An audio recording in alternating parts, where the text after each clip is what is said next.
नमस्कार दोस्तों, स्वागत है आपका। दोस्तों आइए देखते हैं पर्यायवाची। तो देखिए, भूमि के अनेक पर्यायवाची ऐसे होते हैं जिसमें अगर हम धर जोड़ दें। भूमि के अनेक पर्यायवाची ऐसे होते हैं जिसमें अगर हम धर जोड़ दें तो पर्वत के पर्यायवाची बन जाते हैं।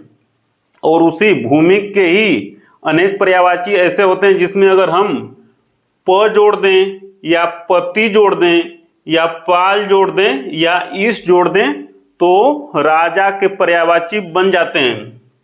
और इसी भूमि के ही पर्यायवाची में भूमि के ही अनेक पर्यायवाची ऐसे होते हैं जिसमें हम देवता के पर्यायवाची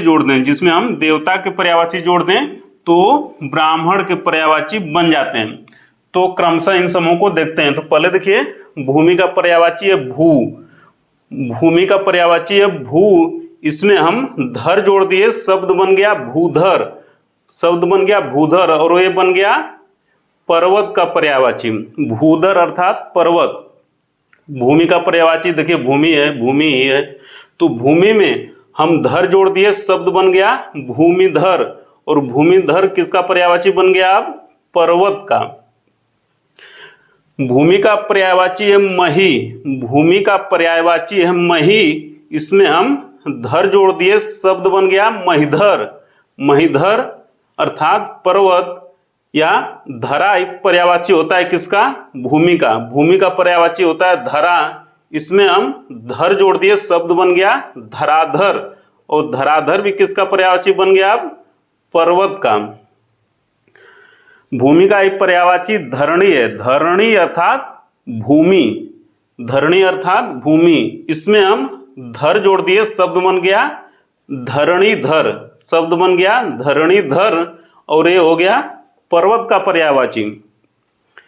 तो अब देखते हैं आगे अन्य पर्यायवाची। तो भूमि के देखिए अन्य पर्यायवाची हैं धरित्री। भूमि का एक पर्यायवाची है धरित्री। एक है भूमि का पर्यायवाची अचला अर्थात जो चले नहीं, अर्थात जो स्थिर है। पहले यह माना जाता था कि भूमि स्थिर है, इसलिए उसका पर्यायवाची था अचला। और एक अचल मतलब जो चल नहीं सकता, स्थिर है, वो कौन सा हो गया? पर्वत। अचल मतलब पर्वत। ये देखिए पुल्लिंग शब्द है, इसी में आ प्रत्यय जुड़ गया तो शब्द बन गया अचला स्त्रीलिंग हो गया। ये हो गया भूमि का पर्यायवाची। और अचल पुल्लिंग है, ये हो गया पर्वत का पर्यायवाची। अब देखते हैं भूमि के अन्य पर्यायवाची। तो उर्वी अर्थात उर्वरा से इसका संबंध है। तो भूमि का पर्यायवाची है उर्वी। फिर देखिए मेदिनी भी भूमि का पर्यायवाची है। अवनी भी भूमि का पर्यायवाची है। फिर देखिए वसुंधरा, वसुमती, वसुमती और वसुधा, ये भी तीनों भूमि के ही पर्यायवाची हैं। अर्थात इसका तात्पर्य किससे है? वसुंधरा, वसुमती एवं वसुधा, इन तीनों का तात्पर्य है कि हमें यह बसाती है, भूमि पर हम बसते हैं, यही तात्पर्य है। और तीनों पर्यायवाची हैं भूमि की। अब देखिए क्षमा, ये आधा छ है, तो क्षमा किसका पर्यायवाची है? भूमि का। कि भूमि पर हम चाहे कितना ही शोषण करें, मतलब भूमि का चाहे कितना ही हम शोषण करें, इसका हम सबको क्षमा कर देती है, इसलिए भूमि का पर्यायवाची है क्षमा। फिर देखिए क्षिति भी भूमि का पर्यायवाची है। फिर जगति भी भूमि का ही पर्यायवाची है। जगति देखिए स्त्रीलिंग है, इसलिए जगत नहीं होगा, जगति हो गया पृथ्वी अर्थात भूमि का पर्यायवाची। अब देखते हैं पर्वत के अन्य पर्यायवाची। तो पर्वत के अन्य पर्यायवाची देखिए गिरि, शैल, शिखर, नग, नाग, अद्रि, गिरि, शैल, शिखर, ये सब पर्वत के पर्यायवाची हैं। और इसी देखिए पर्वत के पर्यायवाची में ही हम राज या वान या गिरि जोड़ दें तो हिमालय के पर्यायवाची बन जाते हैं। जैसे पर्वत का पर्यायवाची है नग, इसमें राज जोड़ दिए, शब्द बन गया नगराज। और ये हो गया हिमालय का पर्यायवाची। पर्वत का पर्यायवाची है देखिए गिरि, और इसमें राज जोड़ दिए तो शब्द बन गया गिरिराज, और वो हो गया अब हिमालय का पर्यायवाची। पर्वत का देखिए इसी तरह हिमगिरी, गिरी में हिम जोड़ दिया तो हिमगिरी भी हिमालय का पर्यायवाची हो गया। हिमवान, हिमवान भी हिमालय का पर्यायवाची हो गया। हिमाद्री, हिमाद्री भी किसका पर्यायवाची हो गया? हिमालय का। अद्री देखिए, अद्री किसका पर्यायवाची है? पर्वत का। अद्री पर्वत का पर्यायवाची है और हिम जोड़ गया, हिम का अद्री अर्थात हिमालय, और पर्वतराज भी देखिए हिमालय का पर्यायवाची है। नेक्स्ट देखते हैं अब राजा के पर्यायवाची। तो देखिए भू में प जोड़ दिए, भू है इसमें प जोड़ दिए तो शब्द बन गया भूप, ये हो गया अब राजा का पर्यायवाची।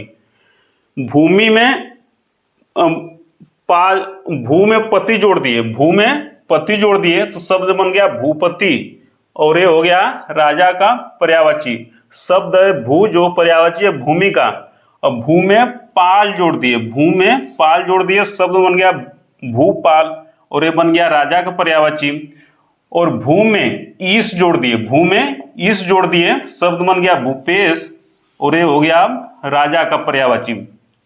इसी प्रकार देखिए भूमि में पति जोड़ दिए, भूमि में पति जोड़ दिए शब्द बन गया भूमिपति, ये हो गया राजा का पर्यायवाची। इसी प्रकार देखिए मही में पति जोड़ दिए, महीपति हो गया शब्द बन गया राजा का पर्यायवाची।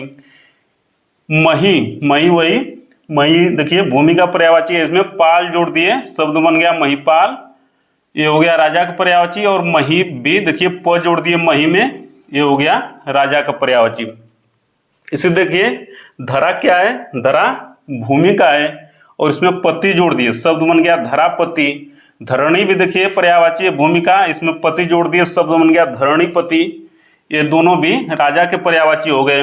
अब देखिए क्षितिज, क्षितिज भी राजा का ही पर्यायवाची है। क्षितिज अर्थात जहाँ आकाश और पृथ्वी मिलते हुए प्रतीत होते हैं उसे क्षितिज कहा जाता है, और ये देखिए राजा का भी ये पर्यायवाची है। इसी प्रकार अवनी मतलब क्या होता है? अवनी मतलब भूमि, तो अवनी का ईश अर्थात भूमि का ईश राजा। फिर देखिए क्षमा भृत्य, क्षमा देखिए पृथ्वी का पर्यायवाची है, इसमें भृत्य जुड़ गया तो ये शब्द बन गया क्षमा भृत्य, अर्थात भृत्य मतलब नौकर, तो पृथ्वी का नौकर अर्थात राजा।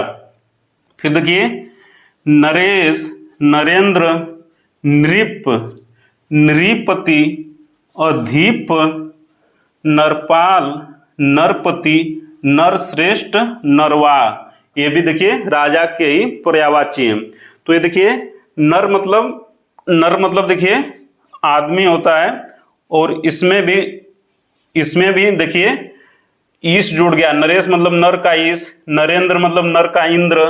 इसी प्रकार देखिए नर में पाल जुड़ा, नर में पति जुड़ा, नर में श्रेष्ठ जुड़ा, और नर में वाह जुड़ा, तो ये हो गया राजा के पर्यायवाची।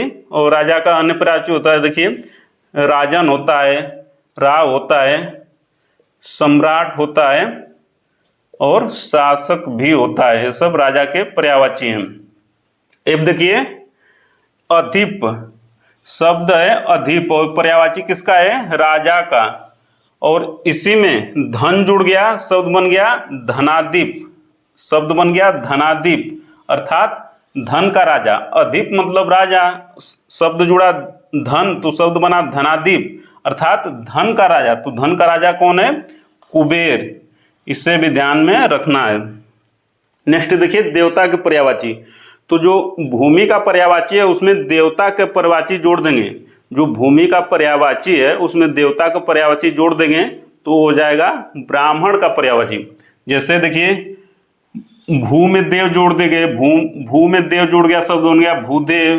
भू में देखिए सुर जुड़ गया शब्द बना भूसुर। इस प्रकार देखिए मही में देव जुड़ गया शब्द बना मही देव। मही में सुर जुड़ गया अर्थात सुर मतलब देवता होता है तो शब्द बना महिसुर। इसी प्रकार देखिए धरादेव, धरादेव, धरणीसुर, धरणीसुर, भूमिसुर, भूमिसुर, भूमिदेव, तो ये शब्द क्या है, देखिए इसमें क्या है कि भूमि का जो पर्यायवाची है उसी में देवता का पर्यायवाची जुड़ गया तो हो गया ब्राह्मण का पर्यायवाची। इसी प्रकार देखिए अब द्विज अर्थात जो 2 बार जन्म लेता है वो ब्राह्मण का पर्यायवाची द्विज हो गया। द्विजन्मा 2 बार जन्म लेने वाला। फिर देखिए अग्रजन्मा, अग्रजन्मा भी ब्राह्मण का पर्यायवाची है। विप्र भी ब्राह्मण का पर्यायवाची है। और गुरु, गुरु भी देखिए ब्राह्मण का पर्यायवाची है, अनेक बार एग्जाम में पूछा है। और श्रेष्ठ वर्ण, श्रेष्ठ वर्ण भी ब्राह्मण का ही पर्यायवाची है। तो आज इतना ही दोस्तों, मिलते हैं जल्दी अगले क्लास में, तब तक सादर नमस्कार।